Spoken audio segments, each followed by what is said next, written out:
पे तुली हुई है।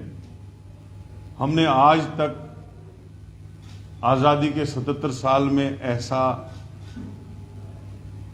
जो सिस्टम है बीजेपी का, जो बीजेपी ने एक तानाशाही का दौर चलाया हुआ है, वो हमने कभी नहीं देखा। आप प्रेस वालों ने भी नहीं कभी देखा होगा। कांग्रेस पार्टी अलाव के 11 बैंक खातों को सीज कर दिया गया ड्यूरिंग पार्लियामेंट इलेक्शन।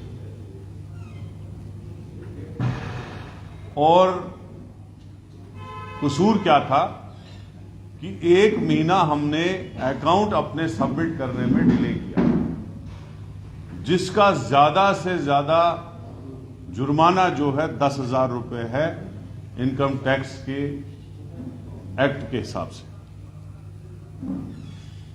और बीजेपी क्या करती है, एक तो 115.32 करोड़ हमारे अकाउंट से डिडक्ट किया जाता है और सीधा बैंकों से उसको ट्रांसफर किया जाता है गवर्नमेंट के खाते में, जिसमें इन खातों में टोटल 210 करोड़ था, जिसमें 115 करोड़ निकाल लिया और बाकी जो अकाउंट्स हैं वो सारे सीज कर दिए।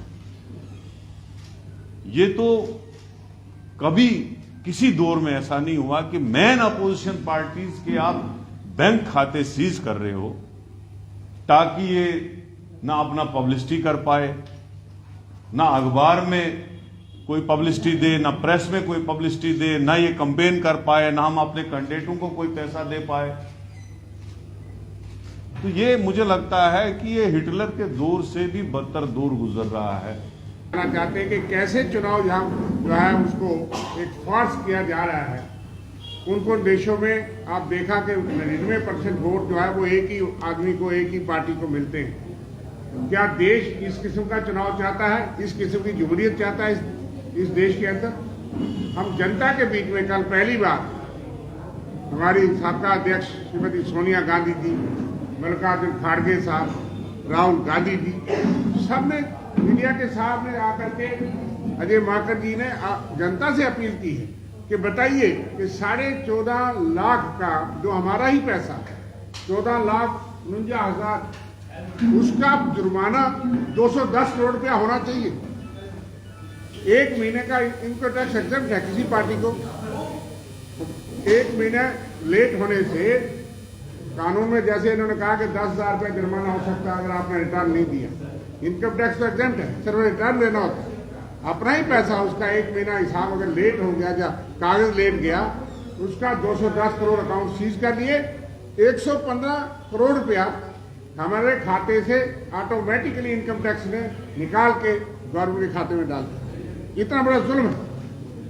और दूसरी तरफ से सारे इलेक्ट्रल बॉन्ड जो है आपने देखा 50% से ऊपर उन कंपनियों ने, मैं देख रहा था कि 35 फार्मा कंपनियां दवाइयां बनाती हैं, जिनमें से 11 कंपनी ऐसी जिनके खिलाफ जांच हो रही थी कि उन्होंने जाली ड्रग्स, सिर्फ ब्लड प्रेशर की, रामदेवी सर जो कोरोना की, उन कंपनियों ने भी पैसा दिया। ये क्या तालमेल था? ये बहुत गंभीर बात है देश के लिए।